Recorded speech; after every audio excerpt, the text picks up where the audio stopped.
Avant tout, sachez que les règles de sécurité sont universelles.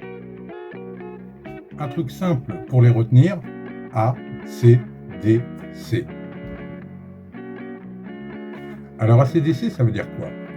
C'est un acronyme universel pour retenir les règles de sécurité.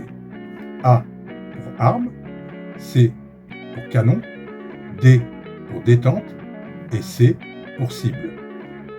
Le A, c'est arme. Arme pour dire que il faut toujours considérer une arme comme chargée. Donc la première chose à faire avec une arme, c'est de la mettre en sécurité, donc de l'ouvrir et de vérifier qu'il n'y ait pas de cartouche. Si vous êtes en club, il va falloir la mettre en sécurité avec un drapeau qui signifie pour vous et pour les autres que l'arme est mise en sécurité. Le deuxième, c'est C. C comme canon. Alors ne jamais diriger le canon vers quelque chose que l'on ne veut pas détruire. Alors bien sûr, il ne faut pas manipuler son arme en stand en la dirigeant vers son voisin. C'est un motif de renvoi. Donc faire très attention, toujours laisser le canon dirigé vers la cible. Alors le D pour doigt ou pour détente. Alors, ne jamais mettre le doigt sur la détente tant que vos organes de visée ne sont pas alignés vers l'objectif à détruire. Donc la dernière, c'est C, la cible. Toujours être sûr de sa cible et de son environnement. On ne va pas tirer n'importe comment. On doit être sûr que ça ne comporte aucun danger pour les autres. Ça y est, maintenant on a fait le tour des règles de sécurité. Alors je voulais vous passer un petit message. Sachant qu'avec une arme de catégorie D ou C, on a la possibilité de tirer dans son jardin ou dans une propriété privée. Voilà. Donc, bien sûr, il va falloir respecter les règles que vous venez d'apprendre. C'est très important.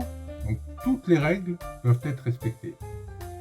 Ensuite, sachant que c'est des armes qui sont donc de catégorie D en vente libre ou de catégorie C sur simple déclaration, et que vous allez tirer dans votre jardin, vous allez prendre quelques mesures, notamment sur la C, la cible, l'environnement, hein, sachant que vous êtes dans une propriété privée, donc si vous aménagez mal l'endroit où vous allez tirer, ça peut avoir des conséquences graves.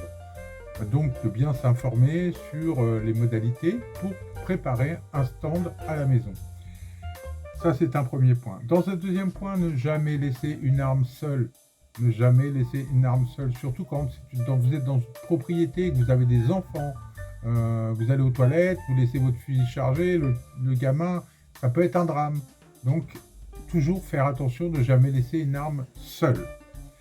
Ça, c'est pour les points de sécurité, disons, quand on tire à la maison. Maintenant, il y a aussi des règles à respecter pour le voisinage. C'est sûr que si vous tirez au fusil à pompe toute la journée, le voisin, il ne va pas être content. Donc, il y a des règles à respecter. À vous de vous renseigner sur les règles du bruit, par rapport au tir dans un lieu privé. Pour terminer, je voulais vous montrer une petite vidéo où deux personnes qui sont deux amis qui sont chez un armurier et qui vont faire tout ce qu'il ne faut pas faire au niveau des manipulations et il va y avoir un drame. Donc regardez bien cette vidéo et vous comprendrez que ça joue à rien des fois. Donc faites très attention quand vous manipulez une arme. Voilà les amis, à bientôt sur Rétroviseur.